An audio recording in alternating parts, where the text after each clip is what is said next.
Right, it's cold in here, very cold. The heater's on, so please let me know if that's affecting the audio. I've got my mic as close as possible, so we'll see how it goes. Right, so today doing some receivers.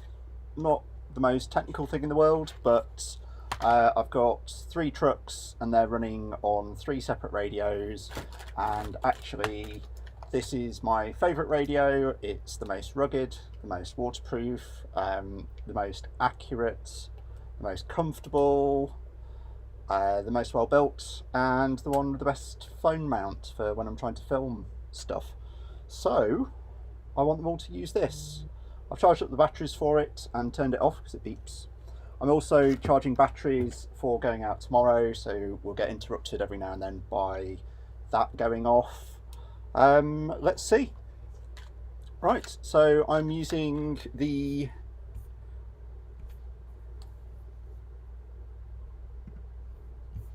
Spektrum DX5C Rugged, and well, yeah, you can't even see that because it's hidden. So it's the DX5C Rugged, and I temporary mounted a phone mount with really thick zip ties, and it seems to have stayed on and worked absolutely great. So keeping that. My 2 trucks that aren't a TRX4, full fat TRX4, the Sport and the GMade GS02, they run just a servo and an ESC, but just in case I decide to go for a servo winch or some other channel that I need, I've decided to get the 3 channels just in case.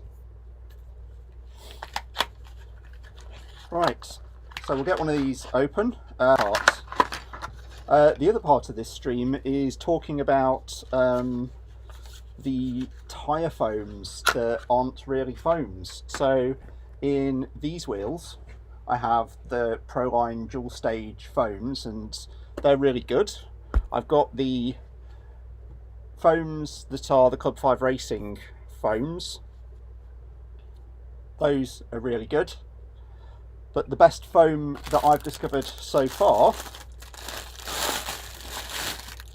and the video comes out tomorrow with lots of footage of driving with this, is this crazy thing, and that is a fashion made in China hairband doodad.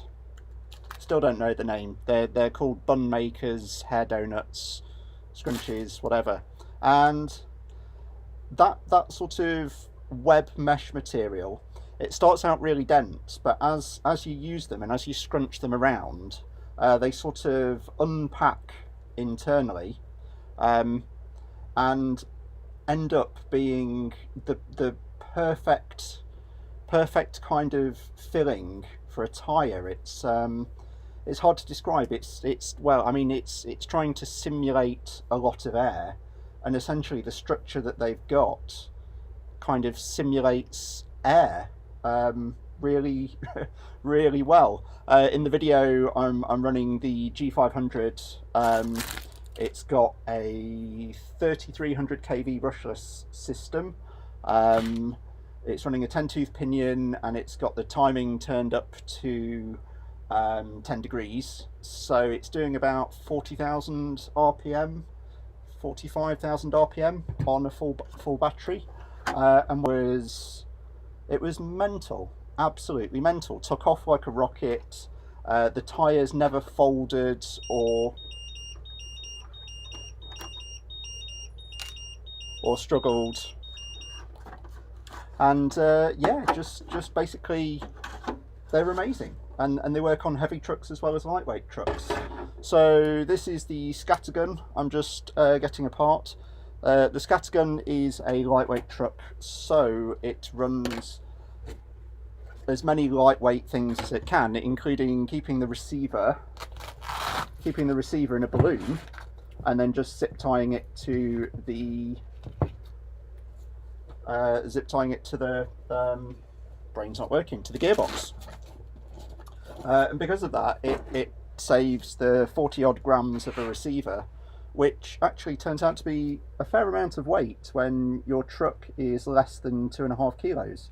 So it's saving 2% of the weight of the truck, which, you know, that's not bad. Although I have conceded, and I've ended up, don't know if the camera will catch this, I've ended up putting a bit of brass on it just to hold that front axle down on breakovers. It's not massively needed, but I was just trying it out. I might go back to just plastic if it turns out to be not very good. So running the Castle SW4 and the Holmes Hobbies revolver, it's on a 13 tooth. I was thinking about going down to a 12 tooth, but the low speed control is absolutely out of this world, and then it's got a bit of wheel speed, about 7 miles an hour. But I think I rarely ever get, I've got it set up on the receiver, set up on the ESC, so that it only applies 20% of the throttle when you've pulled the trigger 50% of the way, which is why it's got that amazing low speed control. And I don't think I ever get more than about 20% throttle, because it just sticks to everything. And this is running those hair donutty foam things. And hello to anyone in the chat. Snippers Lawn Care, awesome. Unfortunately, I won't be able to use your services because we have artificial grass at home. That's because we've got 2 young kids and they just use it as play grass. It's quite cute. Right, so I am just trying to rescue my receiver, which is the 5-channel it came with, out of the balloon that it's in. I've nicked the balloon slightly, so there's a slight hole in it, so I have to be careful. These Spektrum receivers aren't waterproof, unfortunately, but they are all the same size. So this one's a 5-channel, so this 5-channel is going onto the G500, and this 3-channel is going in here. And I'm going to need a battery as well, so I'll just reach into my bag of batteries in a second. So yeah, I've been running those hairbands, done 2 kind of 4 to 6 hour runs out with them, across sort of trail and other stuff, and it's just bonkers. Like, like if I hold the truck sidewall deflection, yet the tyres are super conformant, super soft, and especially under the weight of the G500, it gets a huge contact patch which offsets the weight, and grips like anything. Right, so I've put that receiver on. So next thing to do would be to pop a battery in.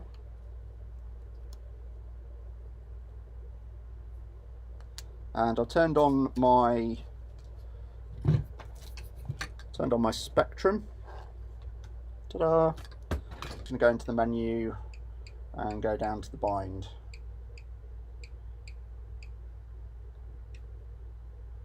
That's great. So put the receiver into bind mode and then select bind. So the Castle is turned on.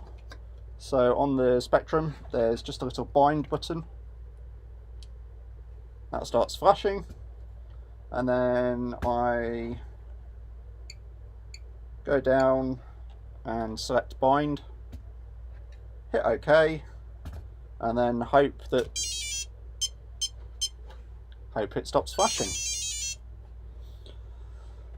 Now, even though this has been calibrated in the past, I'm going to turn it off, if I can find the switch that's just dangling around. And then I'm going to calibrate the throttle again. So I'm going to, because it's a Castle, to put it into calibration mode, you hold down the throttle, turn it on, wait for all the beeping.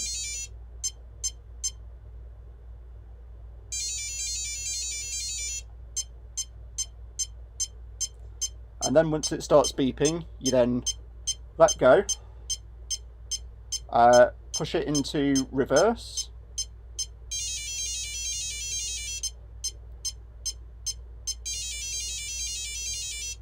Then let go for neutral. Wait for it to finish flipping and blapping around, and then pull the trigger and hope you don't go flying off the bench. And there we have that amazing low speed control. Now I've done some changes to the suspension to get a bit more articulation in the rear, and it just means that when it's on my workshop stand it can walk itself off. So that's both great because I've got loads of clearance and loads of articulation, also quite annoying because you can't test things out.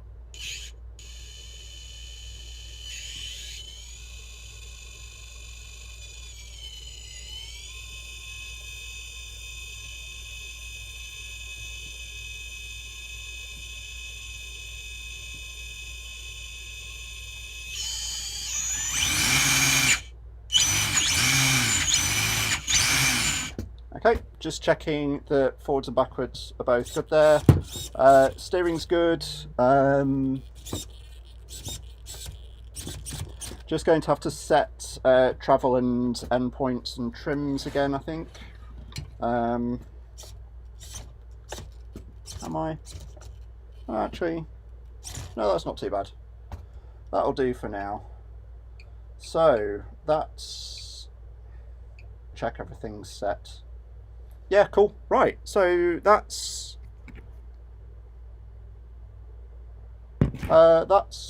everything on that one for now. Just trying to get onto the right screen. So now it's a case of just setting this model name, which is easier said than done. So I'm bit concerned about calling it what it is because it's a scattergun. So if I call it scat, that's going to be a bit weird. So I'm just going to call it S-gun. If I can work out how to get this to scroll properly. Oh, it scrolls in reverse. Fair enough.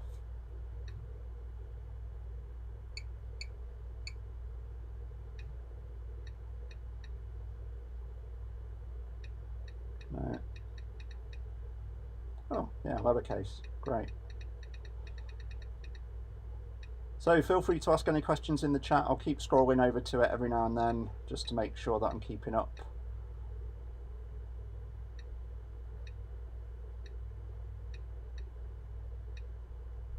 Oh, I've screwed this up really badly. Right.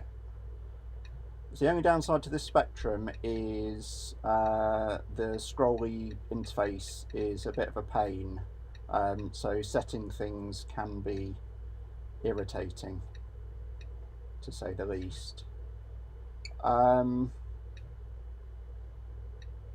But I'll forgive it because it works in all elements. I've dropped it a few times and it hasn't complained too much. And all the controls feel super tight. Right, so that's the S-gun. Now I'm going to go to my model select and add a new one, create a new model. What's the model name? To new model. So I'll change that name later, but essentially I'm going to turn off the scattergun because that's all done. Get that receiver back in the balloon, and then set up the radio for the new model. So like I said, that's about it. Like the key things to remember are resetting up your throttle calibration and just checking your endpoints and binds, because the last thing you want is to get on the trail and realise that you don't either have your full throttle or all your steering's off and you end up breaking a CV joint or something. Hopefully this is just going to stuff back into the balloon without too much effort, but it's not the easiest job in the world.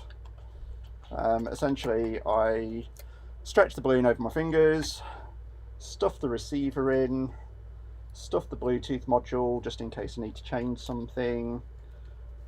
I'll get this on camera, squeeze the balloon over, regret doing it on camera, keep trying, then realise that I can squeeze the Bluetooth module in afterwards and relax.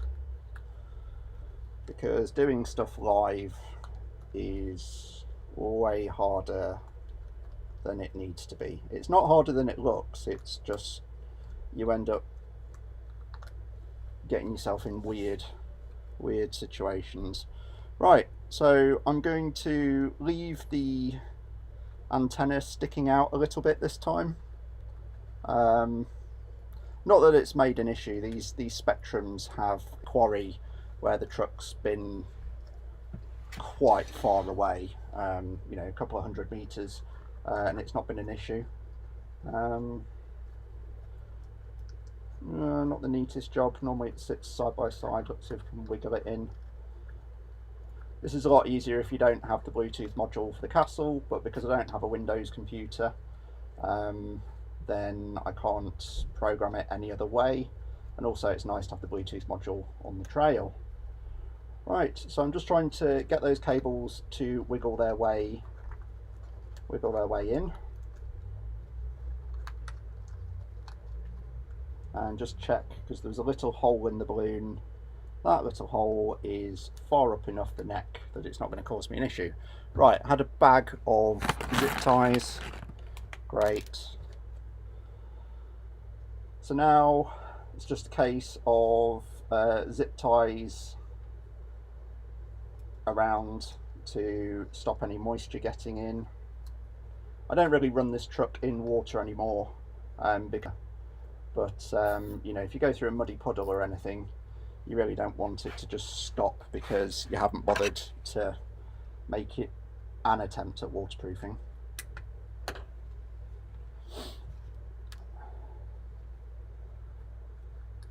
And it's the usual kind of thing, just keep folding the zip ties over each other, so if one breaks you've got redundancy, and making sure they're nice and tight, because the tighter they are, the better this seal, the less chance of getting any water anywhere. Now some people do inside of the receiver boxes as well, so that's another option. I don't think I've ever bothered to do that. I've never had a receiver box leak on me, which means that my TRX one is probably going to try and do that tomorrow. And then yeah, for the sake of lightweight, zip tie it on. And yes, I know I'm using a lot of zip ties here, but believe me, these are lighter than a receiver box. I'm just going to get those cables across.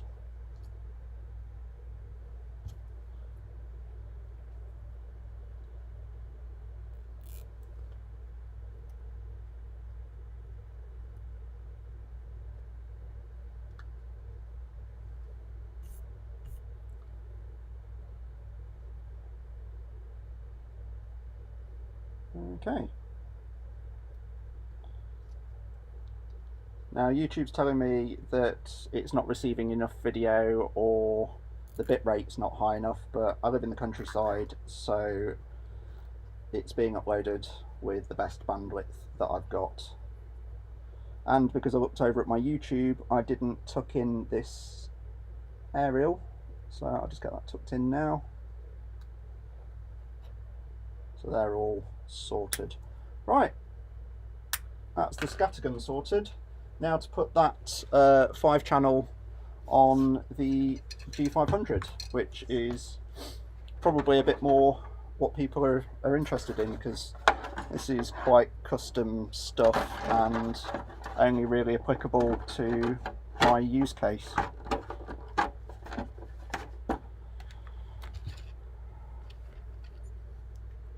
Get these body clips on, because I have a habit of losing these constantly. I'm also going to turn my heater down because it's got quite warm in here quite quickly, which is lovely, but also not very comfortable at the same time.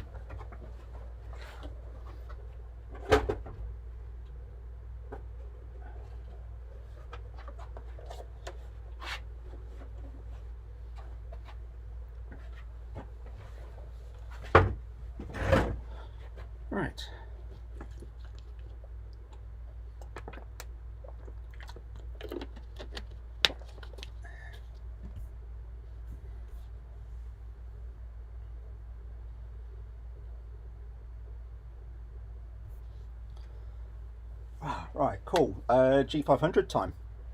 Let's do the G500.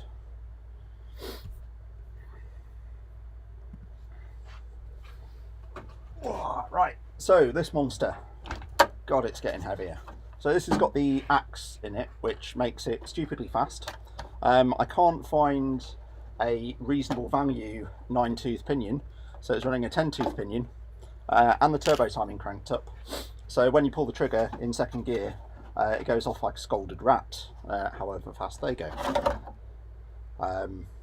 Normally dogs can keep up with my trucks. I've not found a dog at the moment that can keep up with this one, so it must be going fast enough. So let's, where's our camera angles? Let's have a look. Right, that's cool. So receiver box is in here, so it should be a case of just popping that open and then setting everything up. So we'll swap over to our close-up camera. There we go. And get that in there. So this is reasonably easy, this one, because the receiver box makes it a very easy process. I don't even have to worry about waterproofing apart from the ring, the O-ring that's on the front. And yes, this truck's a bit muddy, but it gets used a lot and it does get washed down to get the worst off.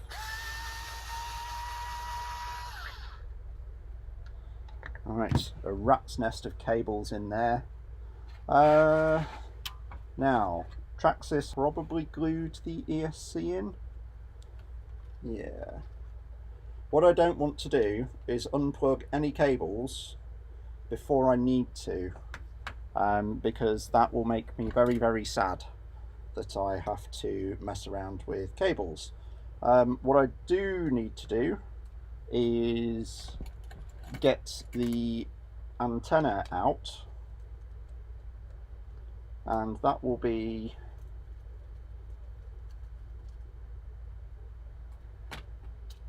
threaded through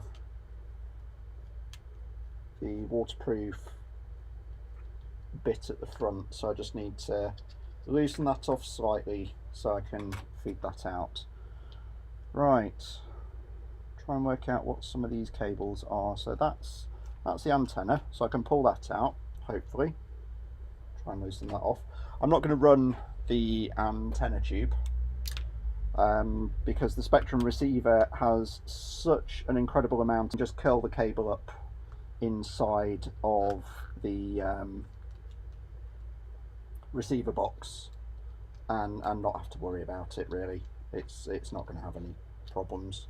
This is on really tight because one of these cables is kind of holding it down, so let's see if we can just get this loose. Doesn't seem to want to come out, so just grab a screwdriver, get a flat one, there we go, just loosen that off a bit and then hopefully I can just pull that cable through. Or I might just have to do it fully, which is a bit annoying really. Come on.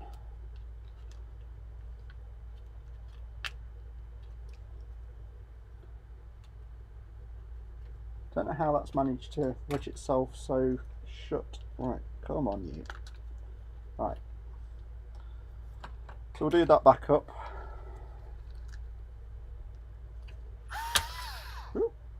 It's one way to get the mud off.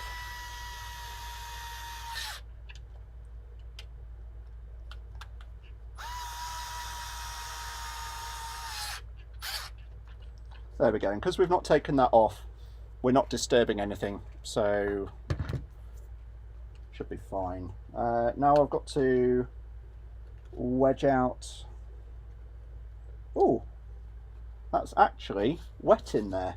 So that is not as waterproof as Traxxas make out. So I am going to put some grease on this bit to try and stop any water from getting in. So I will need to take that off again in a minute. But the main thing is to get this receiver out. I can't remember whether they're just stuck down or whether they're actually screwed on. So I'm hoping they're just stuck down. Yeah, it's really wet in there. Lovely. Oh dear. Not the end of the world.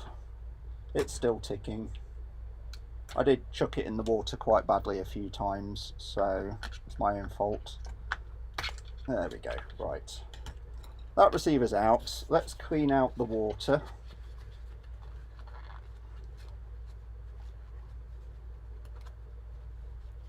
Traxxas recommends silicone grease to keep the water out.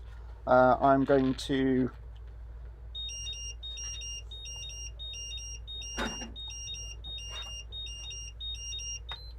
pop another battery on charge. That's what I'm going to do.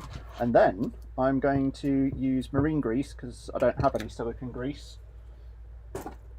And just fill out that area. I'm surprised it's got full of water, but I'm actually more surprised that the Traxxas electronics have continued to work despite being full of water, which is incredible. Hopefully you can see this on the live stream. Try and move this camera a bit closer. I'm going to get my other receiver open. Oh, they come with instructions. Oh, that's useful. Oh, no, I'm not. No, I'm using the 5-channel wherever I put it. Trust me to put something to one side and then drop it.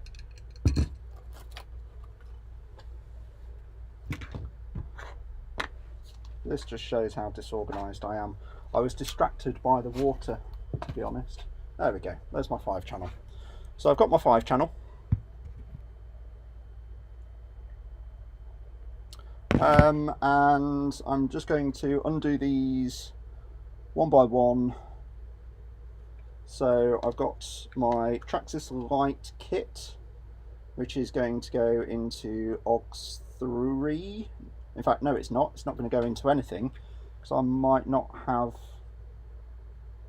enough channels.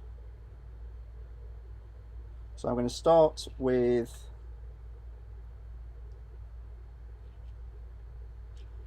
channel 1, which is my steering. No, yeah.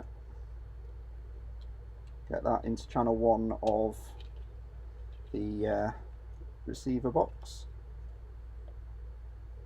And these Spektrum ones are a funny shape, so can be a bit of a pain. It's got like cutouts to make it fit properly, but it doesn't always fit properly. But again, forgive them because it's fantastic radio. Right, we're gonna have to modify that one. Let's see if this one fits. God, these are soaked, so this is gonna get a fair coat of grease. And then we are doing channel 3, channel 4, channel 5. Okay, so that's aux1.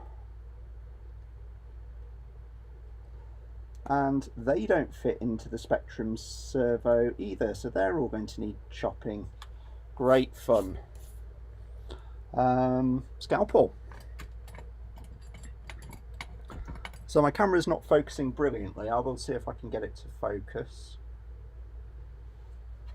What I'm going to do is, starting with this steering servo, is just these edges, is just chamfer them down a bit better, so that they actually fit in my Spektrum receiver.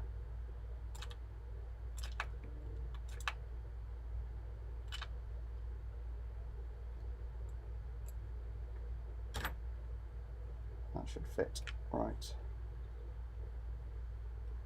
Because for some reason they want the plugs to be chamfered at the corners, so you put them in the right way. But you know, the cables are color coded, so it's not like you really need to do that, Spektrum. Right, that fits now. These Traxxas ones have an extra weird edge on them, so that's getting removed badly. Cool. So that's the first one. Just left a tiny lip on the end. I'll just get rid of that.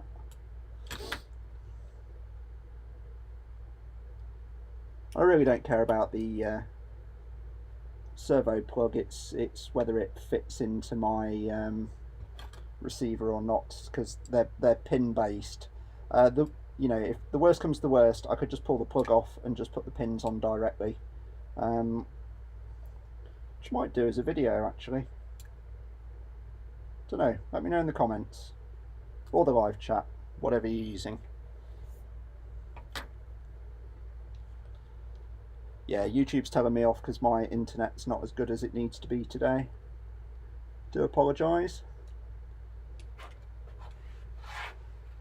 Right, that's one chopped down, and let's see if we can get this other one chopped down. They've come out together, but I know that's 4.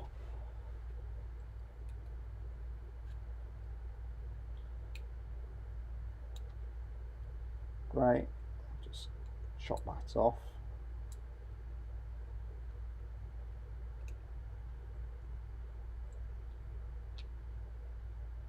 Chamfer that down.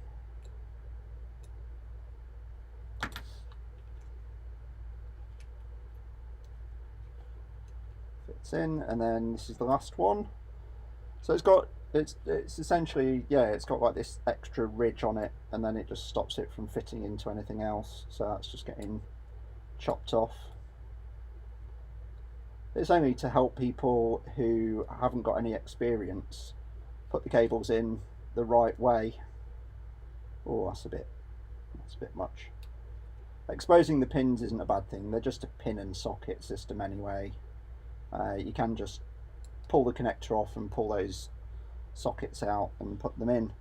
Ah, right, okay, this will be interesting because it means that my light kit isn't going to get a signal. Oh well. Right, so same as before, find a battery, get it all set up. Right, so turn this on. So I need to set my transmitter to have the throttle in reverse, so I'll just do that now.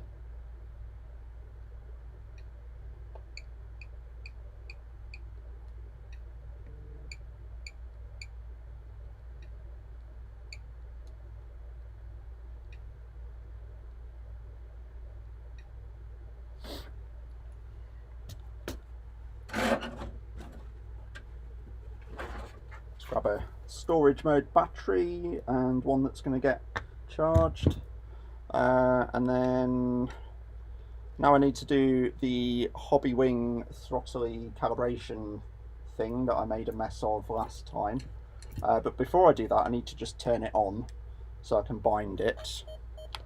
Same process. I'm going to go to the bind on the thing. So I'm going to hold down bind on the Spektrum, press bind,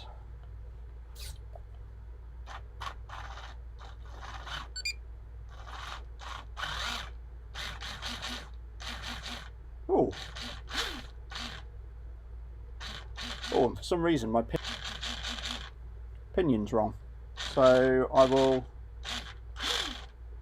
sort that out in a minute. So we'll turn this off now that it all works. Now Hobbywing, it's hold down set, turn it on, and then within 2 seconds let go. Then when it starts beeping, you press set,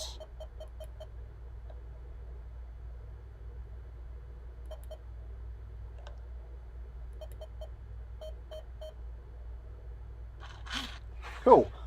Just need to plug in my Mac, so I'll just be a sec.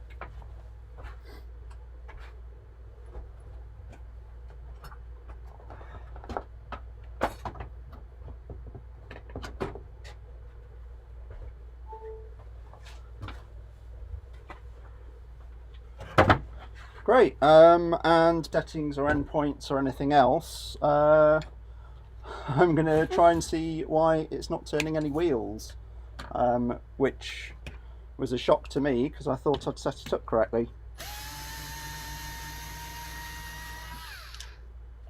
So we're just going to lift off the battery tray, probably turn the crawler off first.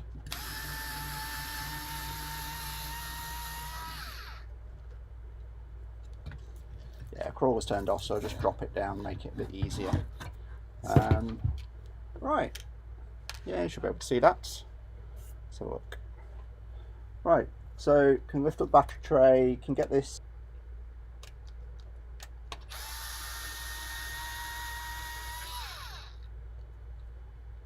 and it might be, thinking about it, that it's stuck in neutral, which is fine. It's absolutely fine. Maybe I should have thought of that before I started taking things apart, but hey ho, it's an easy enough process. So let me just double check that, yeah, that mesh is absolutely fine. So that noise must have been that the gearbox was in.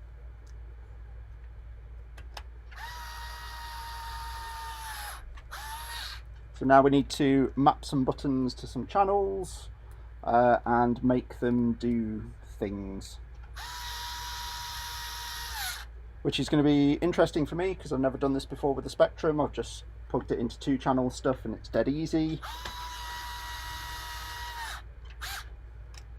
But yes, my rock lights weren't turned on, so I'm going to have to work out how I'm going to get those to work. I might just tap one of the cables for the rock lights, because it seems like the light module needs a 5-volt feed or a 7.2 volt feed or any kind of feed to make it work. So we'll tap that off one of the others. Right, great. Let's try that again. So we'll turn it on. Right, so I need to map some buttons. This will be fun because I've got no idea what I'm doing. So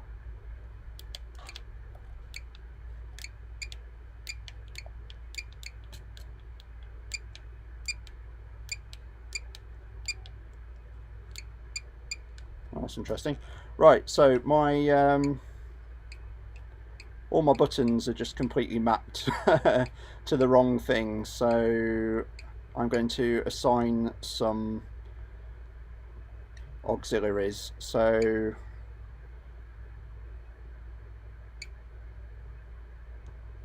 aux1 is going to be E, I think. No, I'm going to make it G. I'm just going to click between the two. All the buttons on this are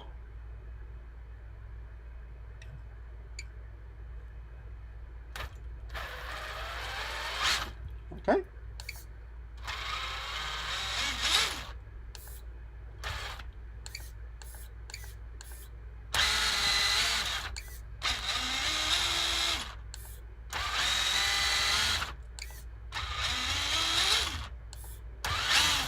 Oh, that was easy enough. So G is now assigned to the 2-speed. Not much feedback on it, so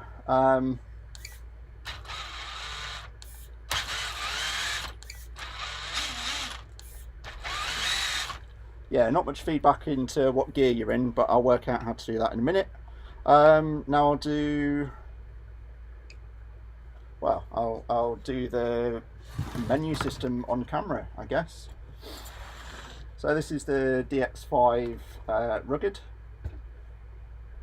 and it's really shiny, so that's not going to work, is it? Let's see, how does that work? Is that going to pick up everything? Oh, okay, so I'm going into the auxiliary assign, and I'm going to choose my channel to channel 2. Oh, no I'm not. Yes I am. So I'm going to set channel 2 to control my front diff.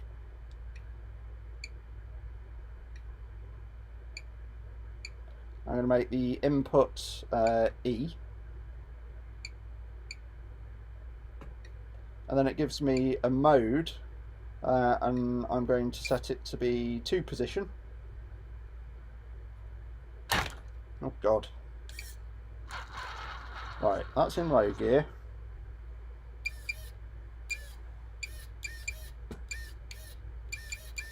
Right, and now I need to work out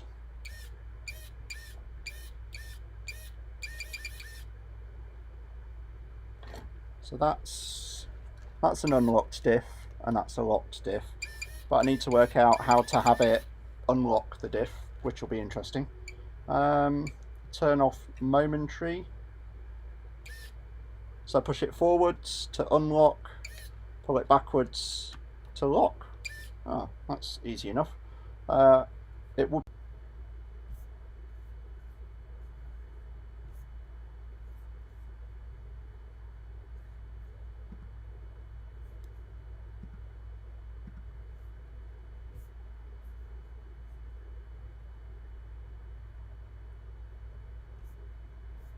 Okay, that was fun. OBS, the broadcasting software that I was using, just crashed for no reason.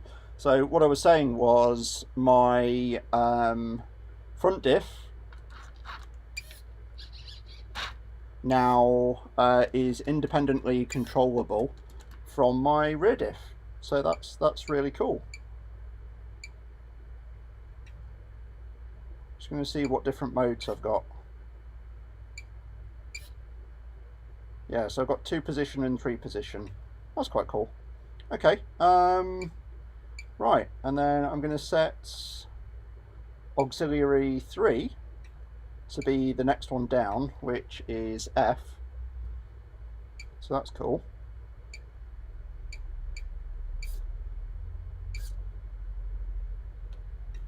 Okay, set the mode to be 2 position.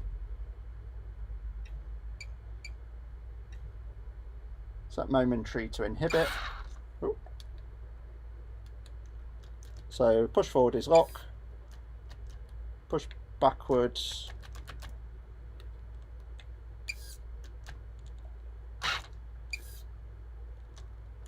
okay, that one's interesting. It doesn't feel like, oh yeah, cool. Okay, that's unlocked, that's locked.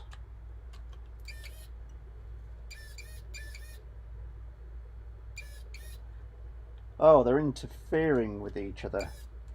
That's interesting. Right, unless I've just got auxiliary 3 set wrong.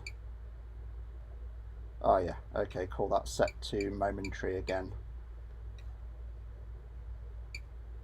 Okay, cool. So forward unlocks, backward locks, and then it seems to be the reverse in the rear one.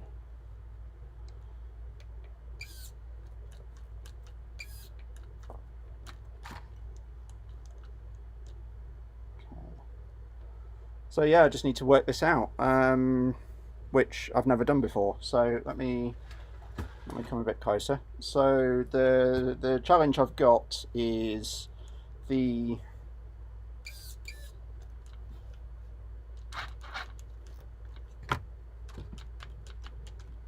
rear locks when I push it forwards and the front unlocks. The rear doesn't unlock fully, and then also I've got other things turned on, like the top. Yeah, that's annoying. The timer is mapped to the same thing that the 2-speed was on, so that was irritating. I'm hoping I can just set it to inhibit.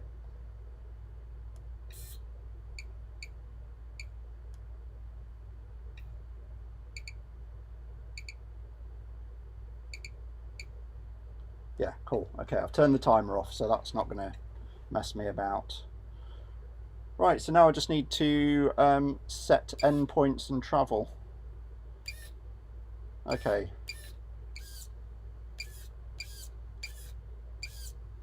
Ah, okay. It looks like the mount is a bit loose, and or it's flexing. That's why it's not working quite so well. Hmm.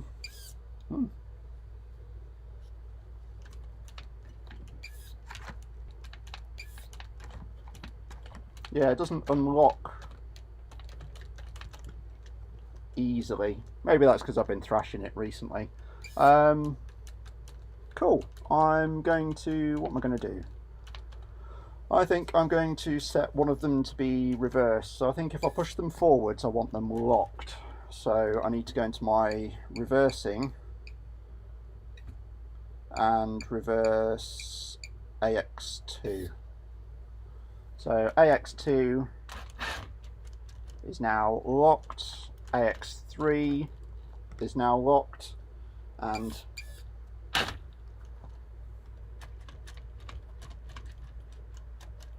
should be unlocked. Yeah, they just take a bit of turning to unlock. I think the travel on the servo doesn't seem to be as much as it could be. So now I'm going to go to my travel and just increase the travel on the servos.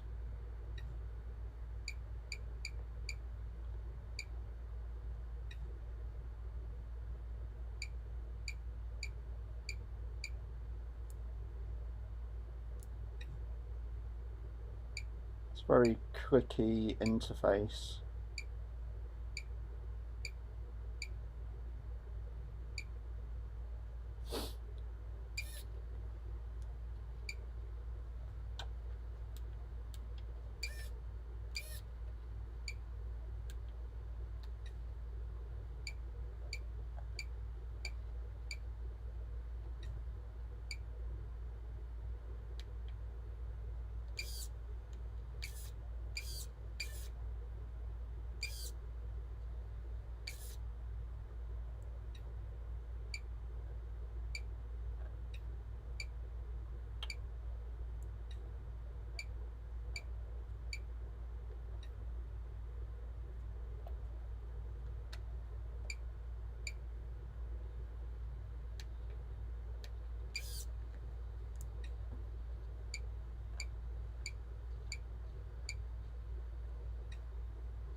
Okay, just checking the throw of those.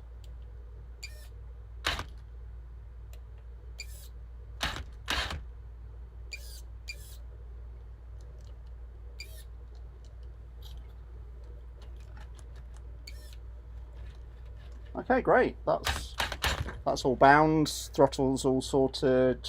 Yeah, that's the G500 sorted. So I'll go back out front. I'm not sure my internet connection's that great. I know I've said it several times. I do apologise. I don't know what I can do. I've tried to make it as solid as possible. I've tried turning off other devices on the network. I really can't do any more. But that is my G500 and my Scattergun sorted. G500 is running these as well on the video that comes out tomorrow. Please subscribe tomorrow. Please subscribe for tomorrow, and you will see the results of those tyre foams. I'm also going to do some filming tomorrow because I'm going to one of my favourite places, so that'll be good fun. Right, next thing to do is to sort out this receiver box. So we've cleaned out where the water got in. What I'm going to do is hopefully not cover myself too much in marine grease, but basically pack this area with marine grease that should stop any water from getting too far in. It's going to mean that taking any cables out is going to be horrendous, but that's just how it's going to have to be. I also seem to be, I think I'm running out of grease and my pump's not working its best.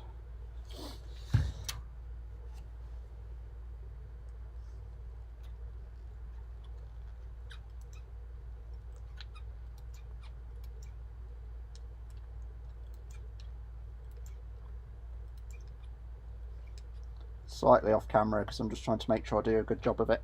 There we go. So that is an absolute ton of marine grease, which means that working on this in the future is going to be horrible because it's not the best stuff. This pump's given up on me, so I'm just going to take it off and go with the old, just spooge it in there and hope for the best.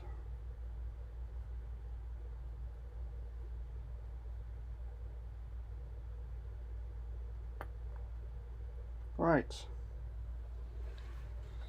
And that's generally how I try and waterproof things, is to just spooge in as much marine grease as I can and then get a flat bladed screwdriver and just pack it all down and hope that I've got it all in there. Get it all underneath these cables,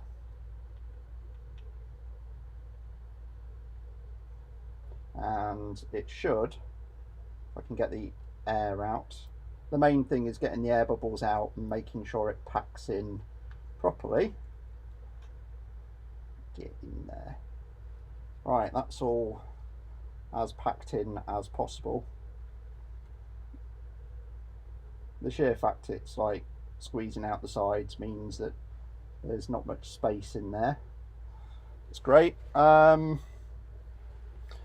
this receiver ring as well, this is going to get the same treatment.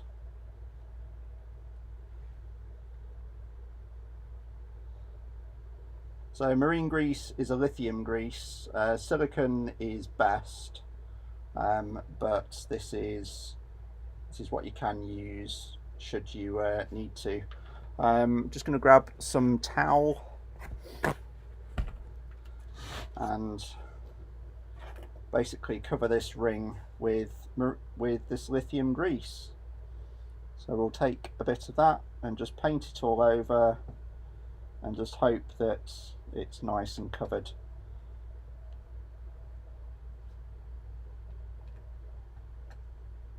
A marine grease is essentially just lithium grease that's been made blue. It's used in marine applications, but you can use any kind of lithium grease really. It's not super important. Right. Try not to touch it because it does make your fingers quite sticky and greasy, as it says on the tin. So I've just made sure that that's in there. Oh, and I haven't sorted my cable out, have I? Oh, this is going to be fun.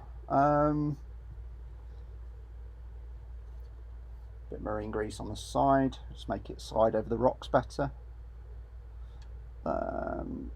Let's see. Right, that's all packed in there. I think the easiest thing to do, I don't want to not run a light kit.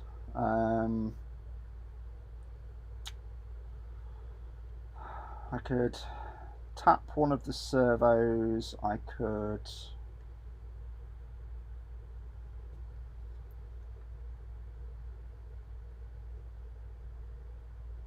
wonder if I've got a Y connector somewhere. I'm just going to check my box of tricks and see if I've got a Y connector that I can plug in that will sort that out.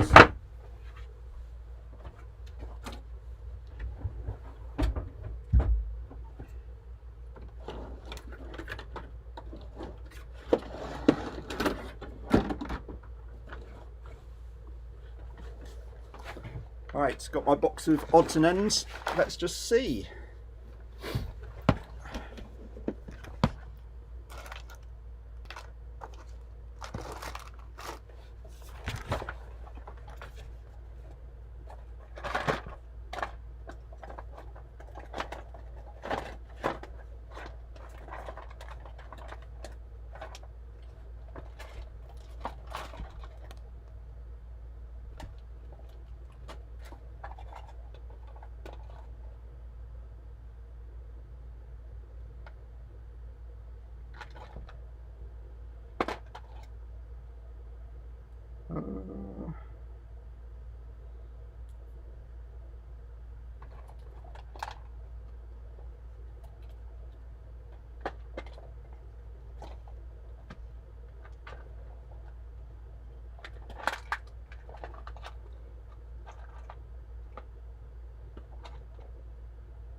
Right, it looks like the quickest and dirtiest option that I've got is to use a cable tap and a crimp, and that means I just need to find cables that I'm happy to tap into.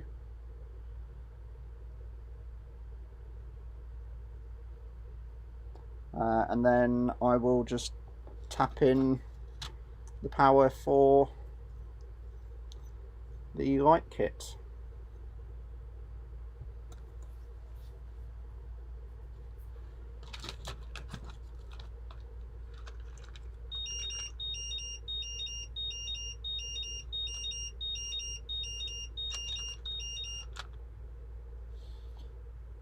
And this isn't ideal, but I'm not too bothered. So one of these micro servos can power my light controller. So I'm just going to free out one of the wires, which won't be too hard. I just need to be very gentle, otherwise I'm cutting into my thumb and forefinger.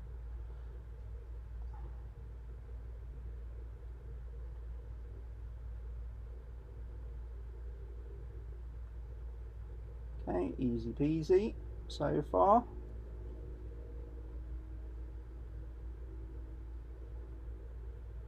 And we're going to try not to make too much of a mess of this. I've just pulled the wrong wire out of its case, so I have to be careful.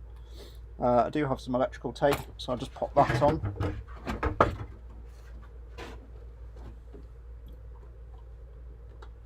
At least I thought I had some electrical tape. Ah, there we go.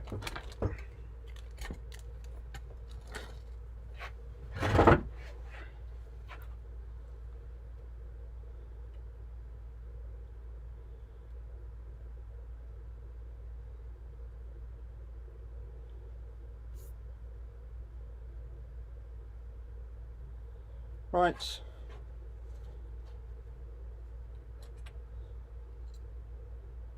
So I'm going to keep going, but it looks like the internet problems have caused people to fall off or drop out. Don't blame you. It's totally understandable.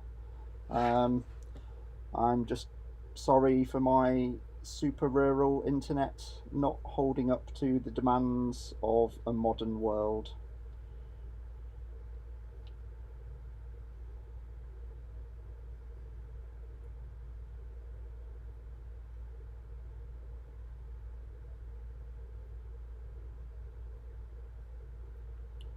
Right, I have popped some electrical tape on there. I'm now going to use one of these little power taps and put that cable across.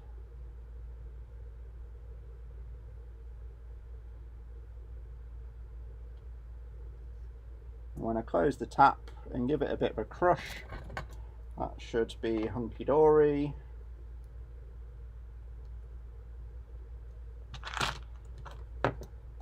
Then we chop off the end of this and expose this wire. And if you were a professional, you would use a crimping tool. If you're a complete bodge artist like I am, then you will just remove the shielding off the cable so that you can get a bit of conductivity. Shove it into the crimping tab.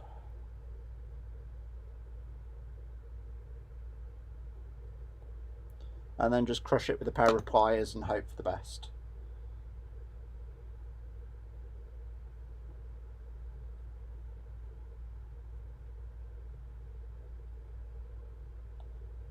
And if that actually manages to crimp, which it very nearly did, it's disappointing. It was close. I'll just get a fresh one.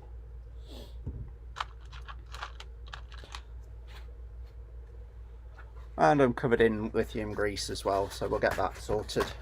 Right, so what we're doing is we're just putting a power tap on the 5-volt feed so that when the ESC is turned on, the rock lights turn on, because that seems to be how they're triggered, which is a nice touch by Traxxas.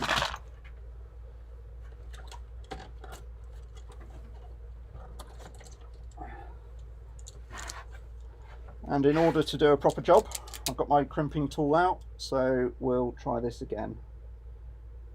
So get that cable in the crimping area, get the crimping tool, and give it a good solid squeeze.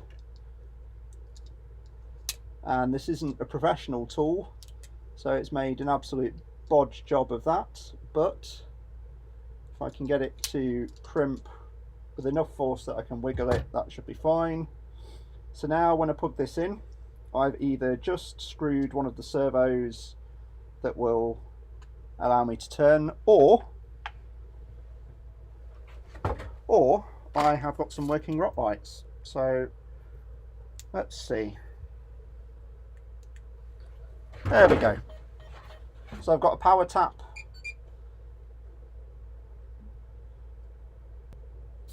Power tap off my servo.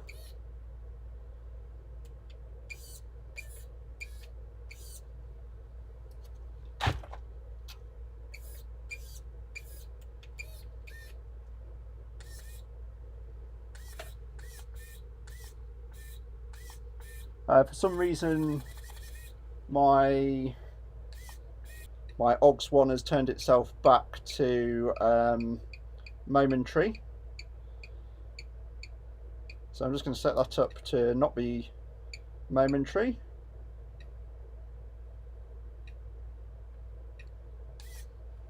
Cool. Oh, and my controller has the values on there, so to know what gear I'm in by looking at the controller.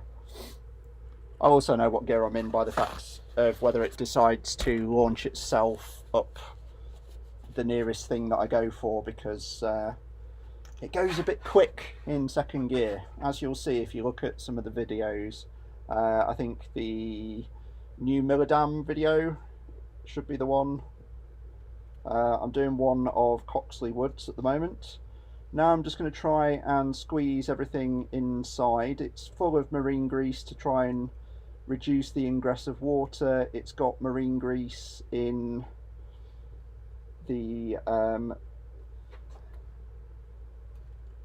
seal, and then it's just a case of squashing it all together, just checking that O-ring is tight, finding the bolts, and then I would say avoiding deep water, but if you're scared of dunking your crawler in deep water, you're missing out on so much fun. It's one of the great pleasures in life of watching it just launch through water. Right, that appears to be sealing.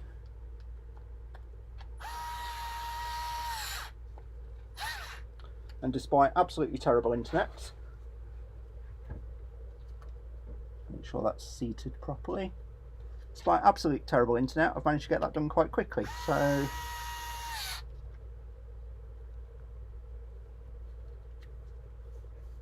yeah, that feels nice and snugged down, full of marine grease leaking out everywhere. That's brilliant. Rock lights popped in, everything set up. Time to move on. I guess this means that the GMade gets to come out and play, which will be great. So we'll get that battery on charge.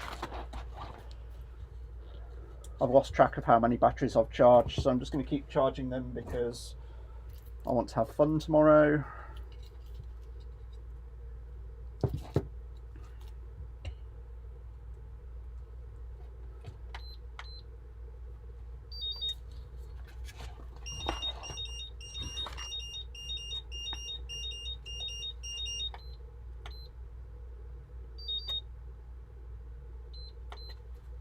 Great, okay. Right, I've done my usual thing of chucking the body clips somewhere, so dig those out. And I've got my last receiver to get the GMade sorted. The GMade's quite easy because it's running a Hobbywing 1080. Everything's been set up so it doesn't really need any trim or anything else, so it should be quite an easy switch over. Found my body clips, found my shell. The install video for soldering up these top lights, they needed soldering up again because, as I've mentioned a few times, it's got the axe system in that makes it go like the clappers, and I crashed it so hard that I managed to desolder one of the Traxxas soldering connections. I say desolder, it just like sort of the solder broke. Which, you know, I've lost body kit clips, I've bent shells, bent things, bent rails, had lots of fun, but I've never managed to get the electrics to snap their soldering connections because I've crashed it having so much fun. Right, it's G500 sorted. Let's go to the other view out front. Yay. Goes back on its stand. Oh, actually, before I put it on its stand, look at how those foams are. Like, they are just... Oh, actually, yeah, they're full of water. Fantastic. Oh, that one's come off the bead. Right, something else for me to fix tonight. Didn't even notice it was full of water, but it doesn't really matter because they're essentially plastic foams. So I'll sort that front one out in a bit, because that involves using GMade's weird tool thing to sort it out. It's not the most fun thing in the world. Got a weird voice on today as well. I think I've got my teacher voice on again. You just don't know how to talk to a camera when it's just you and a camera. Odd. Very weird experience. Right. God, that tyre's just leaking water out.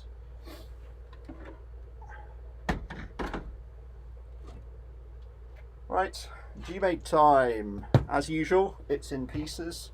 It was being robbed for parts, so need to put it back together. They're all here, it won't be too difficult.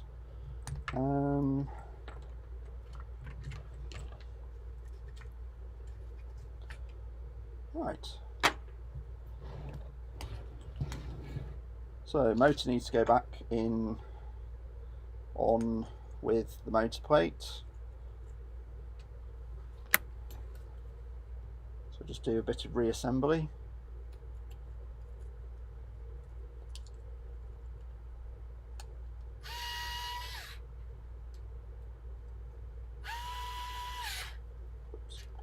Cool, right. Not hard at all.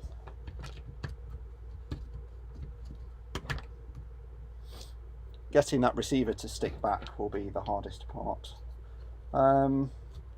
This is a fairly easy process of putting its gearbox back together. It's just about finding the right length screws. Just need the 3 longest ones, which are those 3. And then it's like an axial style gear. Where is it? An axial style gearbox? Semi-axial style. The GMade seems to be very, very, very similar to axial.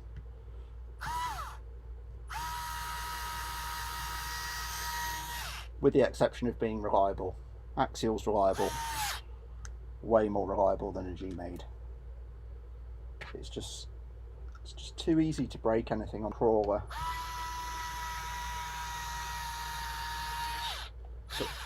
But wow, is it capable. It is so capable. I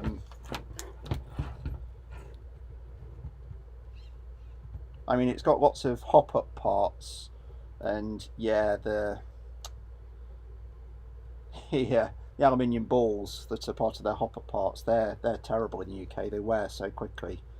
But I mean, even though it's got so much slack and wobble and breaks all the time, when it does work, it's so enjoyable. And it just flies up stuff, and the torque twist reduction transmission really does do its thing. It's yeah, it's incredibly capable. Right, so we will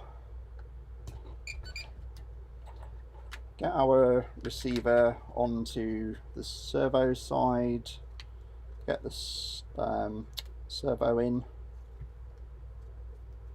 Don't know how that came out, to be honest.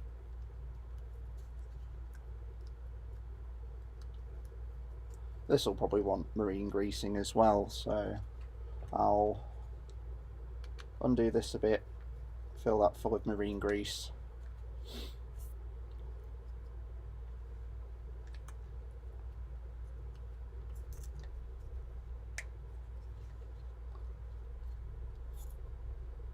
Yeah, it's 2 bits of rubber, so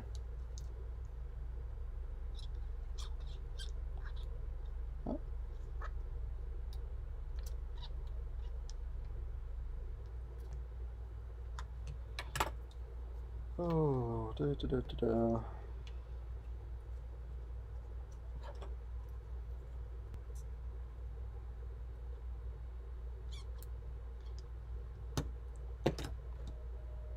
yeah, I think I'll just get that screwed up and then fill that area full of marine grease. It'll be the easiest way to do it.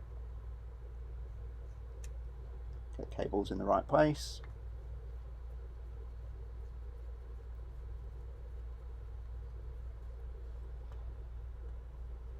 And that'll just slow the ingress of water. I mean, water it can, but this will at least slow that ingress.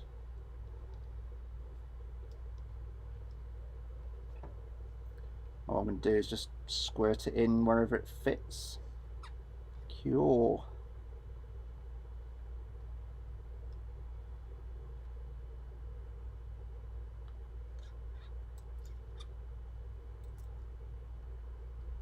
There we go. Not the prettiest, not the nicest, but it works.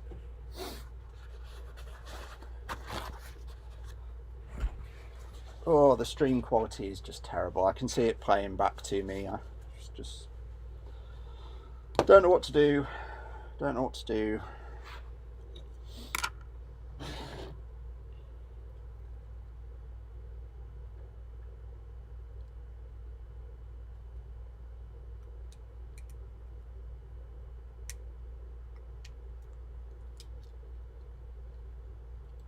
Alright, that's throttle.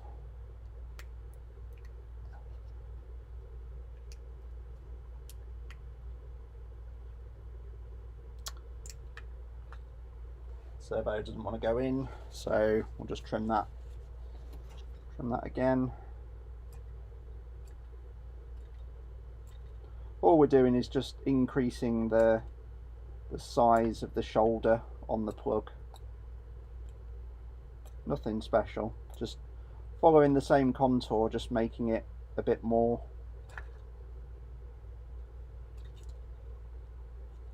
Simple as that.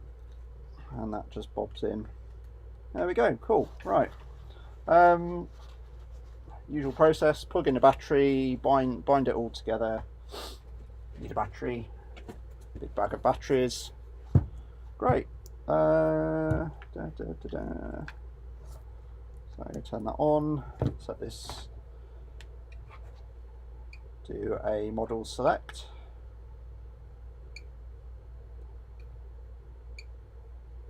Add new, create a new model, go down to bind, turn it on,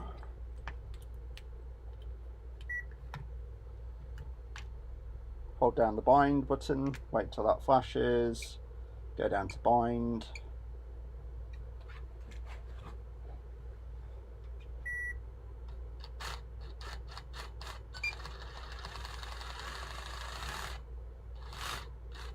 cool.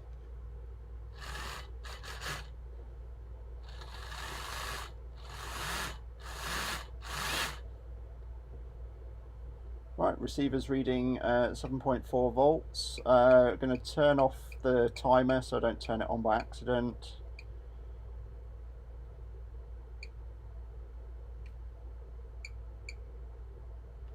Timer mode is going to be set to inhibit. Great, don't need that stupid thing.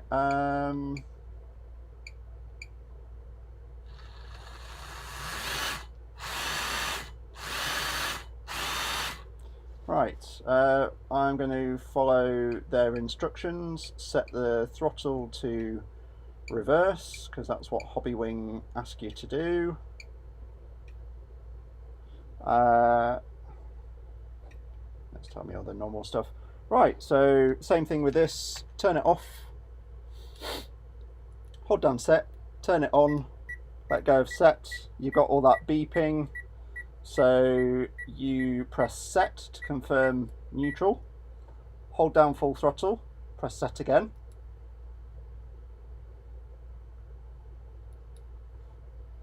That's interesting. Looks like Spektrum has a reversed throttle out the box. Okay, so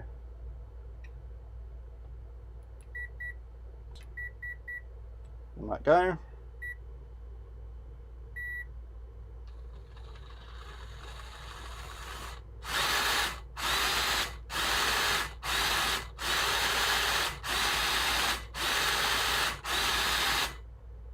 Although I've got my motor wires the wrong way around, so that would account for it going in reverse. So let me put the motor the right way, turn that off, swap those cables over.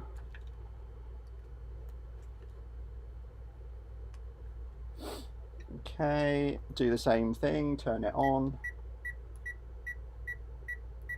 set neutral.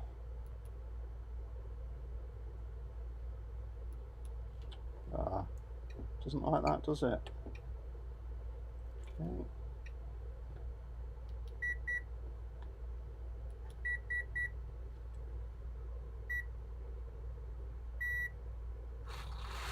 So it's going in reverse. I'll just flip them over and live with it. I don't use this that much, so it's not going to make the most difference. It's hard to work out which one's the faster way because the motor doesn't have any timing in it. But then that doesn't matter because the motor doesn't have any timing in it. Right, we'll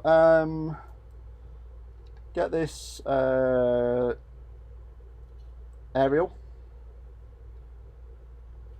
wound up and this receiver in its box.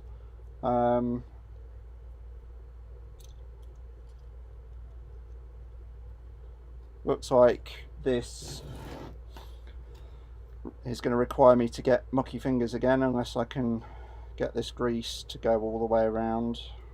Yeah, so I'm just popping a bit of grease on the gasket just to try and revive it a little bit. Try and get that grease off my fingers. I'm going to put the receiver box together.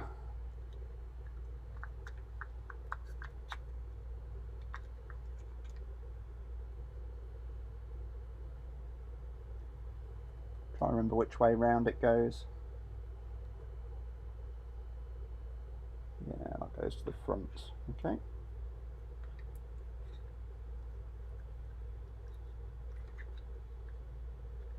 Try and get this funny sized receiver to sit properly. There we go. Right.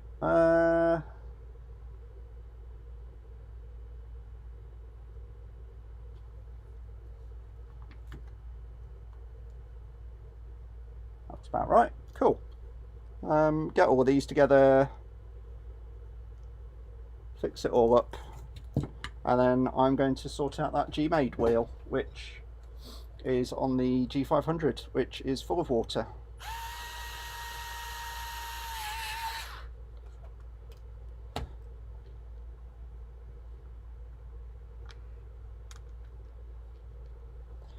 So the wheel that's full of water isn't an issue because it's running the hair bun foam things.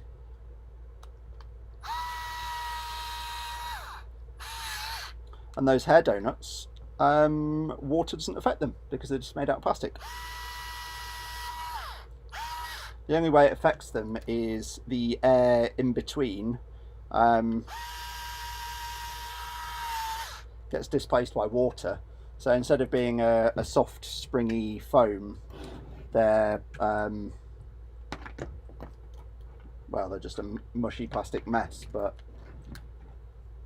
it's barely noticeable. I certainly didn't notice it enough that it was a problem on the trail. Right, that's cool. So that's the GMade with a new receiver. It just needs some wheels on it and the shell putting on properly. We're going to just bob this receiver box back on. So hopefully I can get these two to line up.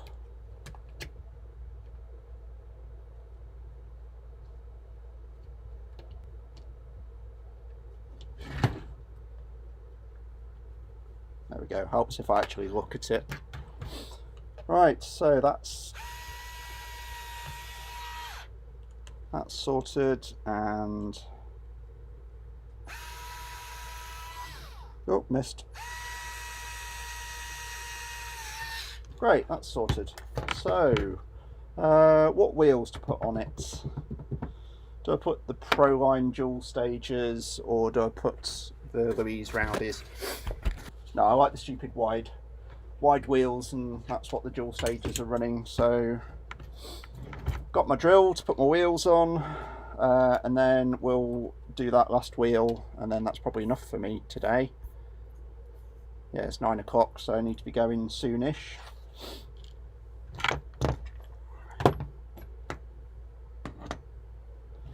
Got another battery at 12.56 volts, so that's going to make a noise in a minute as well.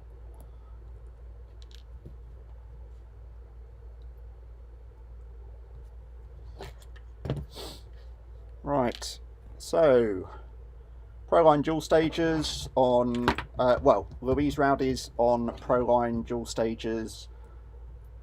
Very, very good tyre combination, but the hair buns are even better. Don't forget to watch the video tomorrow for the hair bun phones. They are just awesome.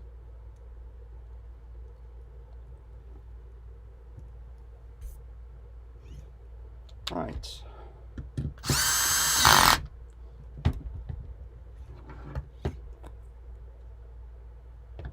Try and get these the right way round.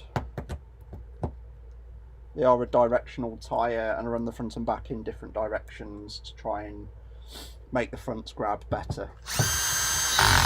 And that way, as your weight transfers to the rear, you don't get so much traction on the rear that you flip backwards. So a little tip there. Works really well canyon trails as well, because they have a specific rotation that they want to run, but if you run them the wrong way, they have less grip, which essentially gives you kind of some of the benefits of what like overdrive would give you. So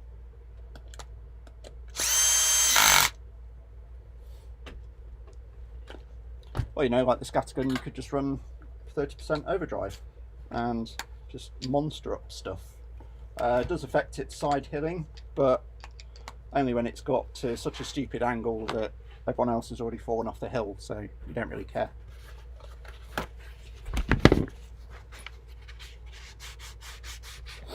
Right, just need to stick this ESC back on. Let's do some Gorilla Tape. Well, actually no, I'll do some impact glue for this. Should be dry by the morning. Don't know if I'm going to run this tomorrow. I think I'll just have the G500 as a backup, and if the Scattergun stops working, just do a bit of mild trailing.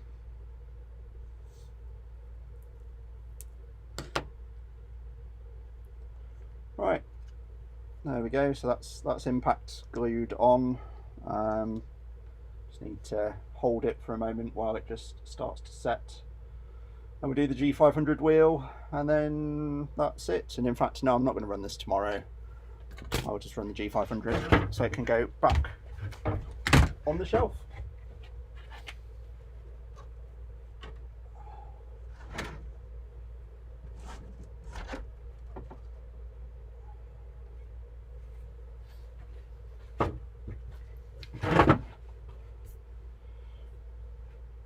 Right, so if you've lasted this long, you will get to see what these hair donut things look like.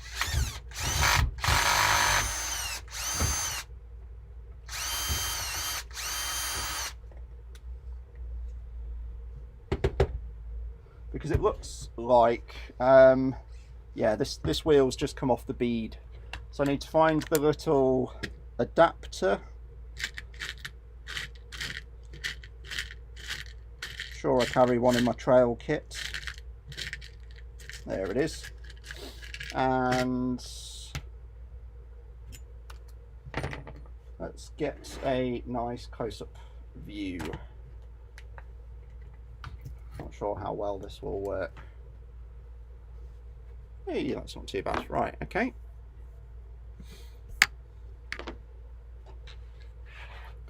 So I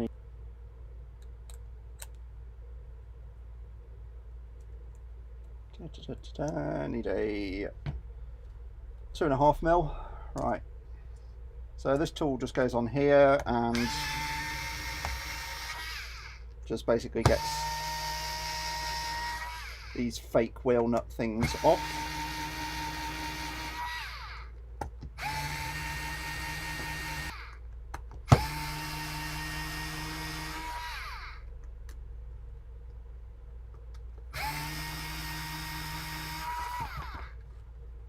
Right, it's a bit muddy. I did try to clean them after the trail, but they've obviously not cleaned out the best. I'll get some roll because I know that it's full of water.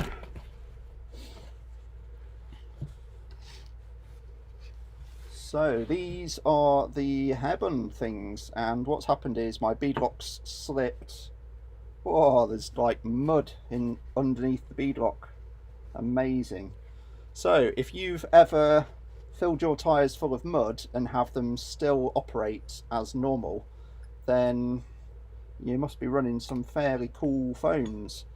So you can see that this is, you know, still a standard foam, but inside, that's what the hairbun donut things look like when you don't get all the water out your tyre. Look at that. I mean, that is absolutely full. I'm going to flip it round. I'm going to have to actually dry this tyre off. Wow. And yeah, the foam thing still is doing its thing. It's not perfect, I'll give you that, but a standard foam would be absolutely rare to even notice it, and it's been a few days, and it was only because I picked up the truck that I noticed. So the rest of them aren't that bad, so I'm just going to dry this one off to a degree. We're going to just try and remove as much of the mud off the beadlock as possible.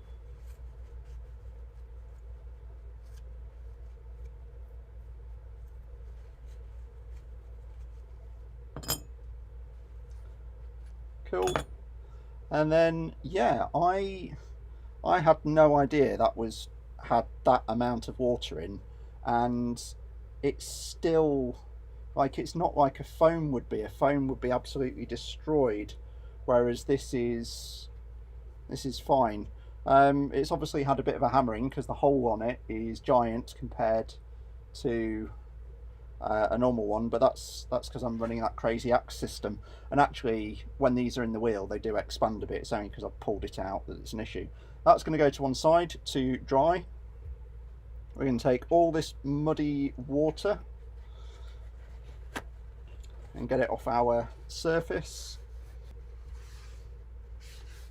That's a serious amount of water inside a tyre. In fact, that's so much water that if that was a normal foam, that would have just completely collapsed and just stopped working, whereas this is fine. So dab down the tyre, turn it back round. Obviously the outside's had a nice wash as well, just get that patted down. So yeah, definitely, if you're not subscribed, subscribe for the video that drops tomorrow, or just come back to the channel and you'll see all about these hair bun things. But for now, we're just going to pop one back in. They are just like standard foams. You just bosh them in, give them a bit of a wriggle around, pop your inner in like a normal beadlock. So it's going to be fun. These tyres are an absolute bugger to mount, so this is going to be interesting doing this on a live stream. Yeah, cool. Okay, so that's caught the bead straight away. That was far too easy, so I'm expecting this other side to be a bit of a pain.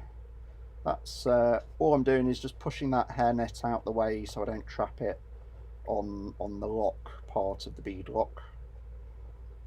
Yeah, that's pushed across. Then to sort of vaguely line up some holes, push a bolt through to try and capture those holes together. Oh, just had to turn it over to look at it. Try and wiggle that bolt through. That's great. Get one of these nuts and try and get that bolt to capture that nut, which it's done. And then I'm going to sort the bead out, just really gently working the bead so the bead's captured but not sort of bitten into. That's looking good. So we're just going to be careful here, and then we're going to do the back as well. We want this to capture but not have like an egg-shaped tyre because we've not seated it properly. So that's in. Tighten that up and then just recheck our bead.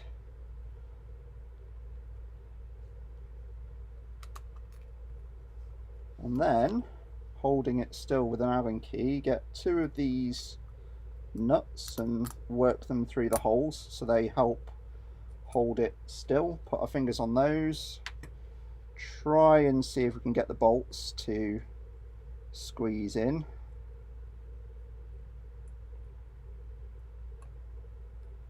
Yep, they're on. Fingers on those, flip it back over. Give this bolt a little turn to try and expose some more thread. Yep, so that nut's just starting to get pushed through. Right, that's captured. That's not captured, that nut's not quite gone on straight. So just going to tighten it manually. Put that on manual mode. Great. So that's two. So they're holding that together. We'll drop the other bolts in.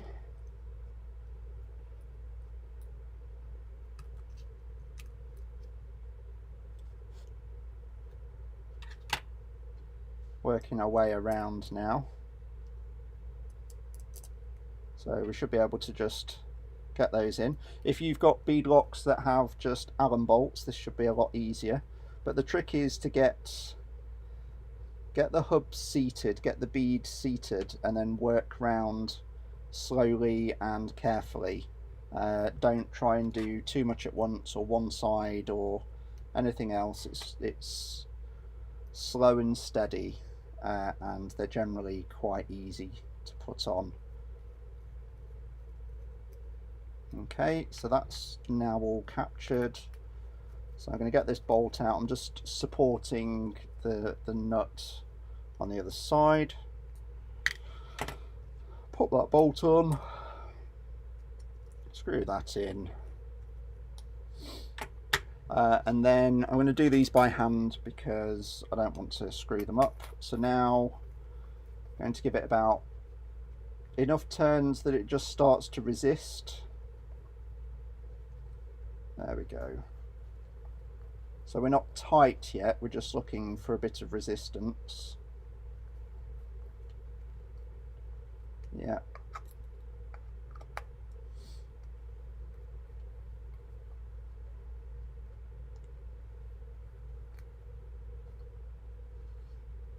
I think I know why these came loose. There is a bolt that doesn't feel like, yeah, there's a bolt that's stripped, so a nut that's stripped. So I'm going to see if I've got a spare in my boxes of spares. This will be fun, hopefully. Tweezers.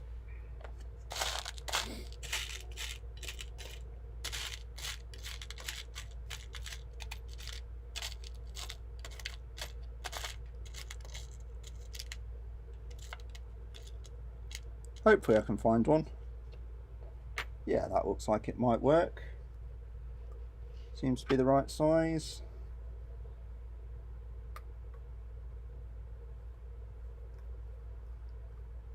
Yeah, that's seated up. Right, great, okay. That can go in the bin. So, just going to tighten everything up now.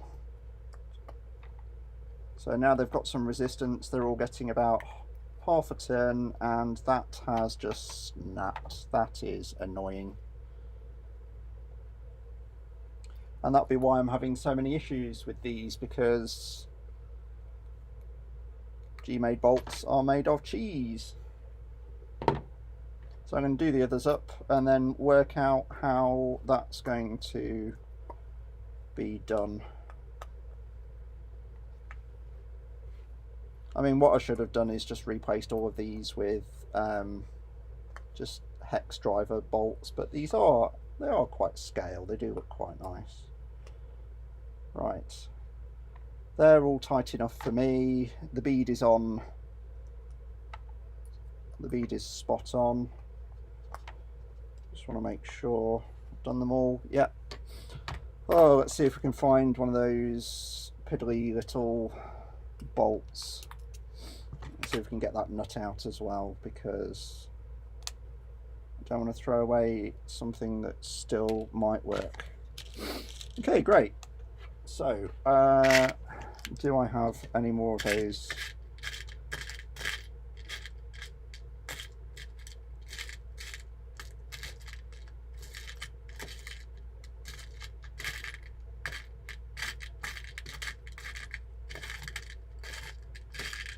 It looks like I don't. It looks like I've snapped so many of those trying to get these to a decent tension. Ah, there's my last one. So if this one breaks, I'm stuffed. Let's see.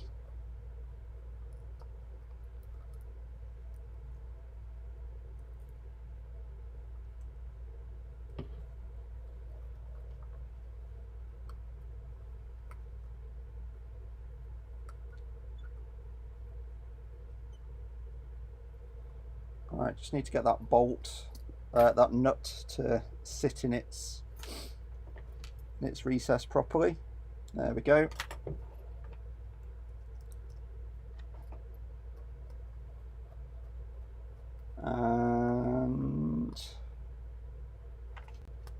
And that's it.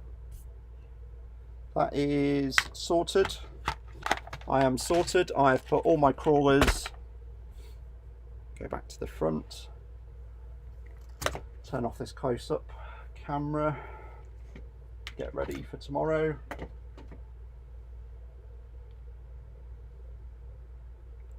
Can't remember how to turn off an iPhone now. There we go. Great. So that's it. I've got that wheel sorted. The bead is fixed. Does seem to be blowing some air, which is giving me the feeling that somewhere on this there's probably a rip on the tyre, because that bead is properly seated now. So that'll probably get wet again and right out again. But the air's going back into it, so who cares? I must have run over some thorns or something. But now I'm running the hair donuts, I don't have to worry about my phones getting wet, because I've seen that they're structurally sound.